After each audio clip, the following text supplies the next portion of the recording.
Welcome everyone to Almost Cancelled. I am Peter, and today I'm going to be talking about Halo Episode 1. It is called Contact, and since it is the first episode, I will start spoiler free. I'll give you a warning before I go into spoilers. This is the new show based on the video game, obviously. I mean, I have to imagine the amount of people who are stumbling into Halo and don't know that it's based on a video game are probably quite limited, but this is from Paramount Plus. It was being developed for Showtime once upon a time, but along the way they decided to shift it to Paramount Plus. And I guess the first thing I should probably say is give my context of where I'm coming from with this. In that I am not a Halo guy. I tried playing the first Halo a long time ago and didn't really get into it. I played it for a few hours, didn't do a whole lot for me. And I think I played like 10 minutes of like Halo Reach, which is like the fourth or fifth one, something like that. So I'm coming at this completely from a noob perspective. I don't know the story of Halo. I know what Halo looks like. I know the type of video game that it is, but I don't really know a whole lot about the story. I mean, I've already had opinions in the past of how it's clearly taken inspiration from other things. I can see a lot of like Aliens, James Cameron sort of stuff put into the designs of the ships and things like that. I can see the influences that are there. What's funny is that watching this first episode, I was also getting a lot of influences from other movies, which I'll bring up. But I went into this pretty blind, and I point that out. It's probably relevant always for an adaptation to say whether or not I know the source material that well. I think in this case I'm pointing out as well, just because I have seen that the reaction from people who are Halo fans is a little mixed to poor.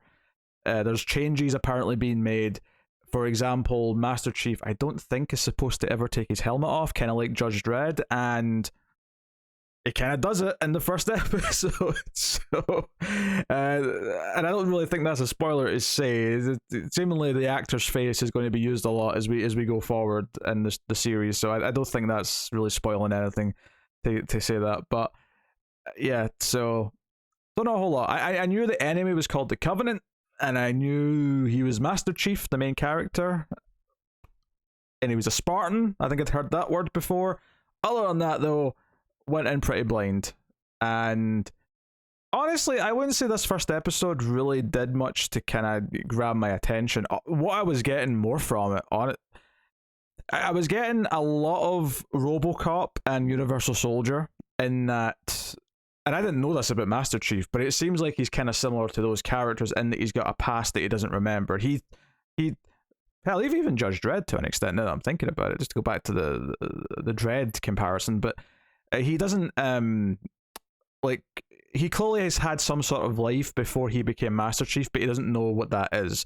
So it was making me think a lot about RoboCop and how Alex Murphy goes through this turmoil, this horrible death experience, and then is sort of becomes this cyborg. And I wouldn't say Master Chief's a cyborg per se, but he's definitely enhanced. Universal Soldier also comes to mind along those lines. So I was getting a lot of that once they started teasing the character, and that kind of becomes the core of the episode. After, admittedly, a pretty extensive opening action sequence, there's a good... Well, let's start off with action straight away. There's a little bit of intro to where we are. We're on like another planet. We're on an outskirt planet with these rebel-type characters in this small town. But then they get invaded by the Covenant, and then the Spartans show up to intervene. And it introduces the context of the world, how the outsiders and the smaller groups and independents feel about the main government that runs the current civilization that the Spartans operate under, right? The UNSC, I think they were called. Like, everyone doesn't trust them. All these people think that they are nothing but propaganda, to the point that when the Covenant show up, there's a moment for some of the old timers who were saying that all this Spartan stuff and the fact that there's these alien monsters coming around killing people, that's just all propaganda. They actually have this moment where they're like, oh shit, I thought this is true. There actually is this alien army that's going around exterminating people. They thought that was propaganda. So that's kind of an interesting spin on things, because it's very easy to have the the very in control government system that our main hero is probably going to stand up and eventually rebel against and realize that he has his individuality. But we actually do have like a complete just villainous threat as well. We have just the monsters who are going around killing people. So I guess there's potential in there for juggling those different things, but other than that, there's the 20-minute sequence at the start, which is a lot of action. It's the big entrance of Master Chief and a lot of fighting and stuff. And then we have kind of the build-up of the government stuff and those characters, and the idea that Master Chief is being heavily monitored, and that there's a scientist lady from the Truman Show, is what I know her from. Mechalorn? What's her name? Natasha Mechalone. I'll go with Mechalone. But she's from the Truman Show. She's like the scientist lady who's like monitoring Master Chief, and he's kind of her baby boy, and she really cares. And that's kind of the setup. I mean, the core heart of this episode is that there is effectively this young teenage girl who is a survivor of this attack that Master Chief is kind of escorting back to the home base planet, and he ultimately has to question some of the orders he gets, and that's kind of the kickoff of what the story arc of the season, I imagine, would be. As far as quality goes, it's just kind of okay. I would say that it straddles this weird line of looking very expensive, but it's also very, very green screeny. And obviously a lot of things are green screeny today, like that's not that weird, but there's a lot of moments that felt very... Because I know there was a famous like fan-made web series based on Halo, and this felt very fan-made web series at times, with proper actors and with a much bigger budget, but it did have that kind of feel to it. And I'm going to critique something here that I think... Because I think, you know, fans of the games will probably share some of the critiques that non-fans of the games will have of the show, and then there'll be some that don't overlap based on whether or not you care about the property or you don't. I think one of the things that I'm going to say that's probably going to upset fans of the games is we have to talk about Master Chief's suit and his helmet and his design. Because I don't think it translates that well to live action. For a couple of reasons. I think the visor looks kind of cheap and plasticky, and it never came off as anything other than cosplay to me as I was watching it. It just didn't look practical. It didn't look like there was any reason for it to be that color. It just kind of felt like, this came from a time when games graphics were, getting there, but were simpler and a bit more animated than ultra realistic, right? It was back in the Xbox, the original Xbox days, where they felt advanced at the time, but they're nothing compared to these days. I feel like they've kept this sort of iconic looking design that gained a lot of popularity back in those Halo 1 and 2 days, and I feel like now I look at it and all I'm seeing is kind of a cheap Power Rangers outfit kind of vibe. Like, that's what I'm getting from it. It feels a little bit overly chunky, he's absurdly tall, and what's really especially egregious to me is that when he takes off the helmet eventually in the episode, it probably looks even worse because then his head just looks really small compared to the suit, and it feels just kind of silly, and I wasn't really into the suit. It felt like it was really faithful to what's in the games, but I don't know if that necessarily translates as looking good in a live action setting. It looked a little hokey, and I would sort of describe that. I said there's a lot of inspiration from James Cameron in a lot of the design aesthetic of Halo, particularly from Aliens. Like, his ship looks very kind of like the drop ship from the Sulaco. There's definitely visual elements taken. I would say that even the troops and the soldiers are kind of like the Colonial Marines with a bit of Starship Troopers, but they're just a bit too chunky. Like, they're a bit chunkier than those designs. And I was feeling that a lot. Like, there's a lot of impracticality in the designs of outfits in this, I felt like. And I think the other problem, just to sort of extrapolate from that, is it is very derivative of a lot of other science fiction work. I've spoken about Aliens and design stuff, but really, once you start getting into will Master Chief question his programming and question the orders he's getting, it's so RoboCop, it's so Universal Soldier, it's so every movie or story that's ever had those tropes. And I had no idea this was part of the story. I had no idea that if this is in the game, I had no idea it was in the game. If this is not in the game, then they really changed things. There's also a MacGuffin, an artifact that kind of gets involved as well. The villains are after, and that's kind of your first episode by and large. I'm glossing over some stuff for spoilers' sake, but that's kind of it. It feels like a fan made thing, but bizarrely isn't, by all accounts from what I'm hearing, isn't going to actually satisfy the raw core fan base because they've changed too many things. So it came off feeling kind of, I don't know, just a little bit on the weak side to me. Like, there's all these big shots of like the loading bays where all the ships and the robots are on the home world, or even like the small town we start in. There's a big CG shot of like the surrounding area, and I don't know if they're on a cliff or something, but they were surrounded by stuff, and it just all felt a little bit. People are going to think I'm saying this because it's based on a video game, but it does feel very video game cutscene at times. And video game cutscenes, with some notable exceptions, I do tend to find the bigger ones often come across as a little hollow. I do think there's certain developers that are good at it and get past that. I never feel that way with Naughty Dog games, for example. I feel like I actually get drama out of those cutscenes and things. But this reminds me of cutscenes in video games where the story's there to just give a bit of context and backdrop to what's going on. But the reason why you're playing the game is because it's fun to play and because you're excited about going through the levels and upgrading stuff and so on and so on. The story is just kind of serviceable to get you through. And a lot of video games fall into that category, and that's okay because they're video games and the gameplay is first and foremost. But in a TV show or a movie, then you're relying just on that story stuff. It kind of can kind of show how hollow some of those story concepts are when you don't have the real backbone of it, which is the gameplay, propping it up.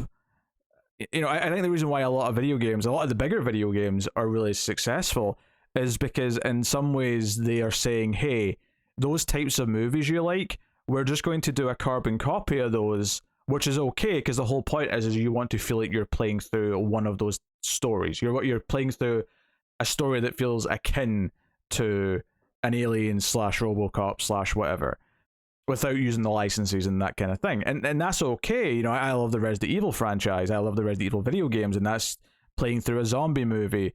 And even Aliens has a big inspiration on that. There's a lot of Aliens mechanics into the way the Resident Evil games, the early ones, work. But the translation to Resident Evil, or from Resident Evil to movies, did not go smoothly. And yeah, a really bad director was chosen, a lot of weird choices were made, but even in the more fan servicey thing that we got last year, it still felt a little haphazard and didn't quite work in the same way. I'm not saying that you can't do a story based on that and make it work in a movie, or that you can't take a story based on Halo and make it work in a movie, but I think the derivative nature of where these stories came from and how they were kind of already emulating other movies when they were made as games. I think by the time you get back around to them being a TV show again, there was nothing in this episode that made me go, oh, I need to watch this, or this is why I need to watch this. There was no spark of creativity. There was nothing that propelled me to invest in the characters and really want to continue, because every plot beat that it was presenting me with, I've seen before. I've seen done better. I've seen enough that I'm kind of sick of some of them, and I think that's your bigger problem here more than anything else. So honestly, I think they've done this weird thing where they've threaded the needle where it's not going to really appeal to fans. It's not really going to appeal to new people who don't know what Halo is, and somehow isn't terrible either though. Like, it's not like straight garbage. It's not like a train wreck. It's not like falling over itself. It's just not quite good enough at anything to really be standout or notable. But at the same time, it's also not going to work for fans because they've changed too much. Again, I'm kind of just taking that from what I've heard online. And then for people who aren't fans of Halo, and myself included in this camp, I just don't think there's anything special about it. it being called Halo, or using the music from Halo, or having the Halo logo, or having Master Chief in his big clunky outfit, don't really do anything for me. And there's nothing in the story. You know, it'd be different maybe if there was a couple of great performances or something that really sold me what the characters were going through. But there's not, I wouldn't say there's any great performances. They're basic TV level at best. There was nothing that stuck out to me as a big moment. So yeah, I can't recommend it. I can't recommend Halo based on this first episode. And the early reviewers who got the first 4, I think, didn't seem like they were that much more positive than me. So I wouldn't suggest that it's going to turn around. The effects certainly aren't bad. Although sometimes you've got the big, I would describe it as the empty space problem. Like, it just feels like the green screen and what's filling up the background just looks like empty space. The Star Wars prequels kind of had this problem. Some of the recent Marvel movies have had this problem, but where it just kind of feels like empty space, even if it makes sense that it would be empty space because it's meant to be like a desert or something, is that it just, something about it looks plain and fake. And I was getting that a lot from some of the backgrounds in this. And obviously, because it's a sci-fi show set in different planets and there's a lot of effects, there's a lot of that. So visually, that made it really unappealing to me. But hey, as far as spoilers go, I mean, if anyone cares, I'll do a spoiler warning. But there's not much to spoil in the first episode. The key thing is that Master Chief is given an order to kill the teenage girl after he's kind of spoken to her already and found out that he was involved in killing her mother once upon a time, and her dad, who died with the rest of this town, he was this advocate. He was fighting against the Spartans, because they know the Spartans are basically like, if the Spartans come after you, you're dead. They're too good. But fighting against the USNC, and he basically becomes sympathetic and starts to question his orders. And everyone's like, whoa, Master Chief's not following the protocol. So they try and suffocate them in the ship with controls. He fights back. He regains control of the ship, uses the MacGuffin to give their ship power, but basically put out an EMP blast to the city so that they can't follow them immediately. And that's how the episode ends. There's a lot of tension, in theory anyway, of them coming for them in the ship. They're going to kill the girl. They're going to take in Master Chief to try and fix what's wrong with him so he'll be a good soldier again. But you know, and there's nothing wrong with these plot ideas. Those have been done great before. which is the problem inherently. And it's not to say that you can't do them again, because you can. You absolutely can. You can put your own spin in things, but I don't really feel like there was a spin in this. It felt like a bunch of old ideas with a Halo, you know, like a paint on it, I guess. So, yeah, can't say I felt much for it. But, yes. Let me know what you thought of the Halo premiere in the comments. You can like, subscribe, ding the bell for notifications and all that stuff. Get us on the Twitters at mailed_fuzz for channel updates. And if you want to support everything we do, you can go over to patreon.com/mailfuzztv and support us for as little as $1 per month, and we will be eternally grateful for your support.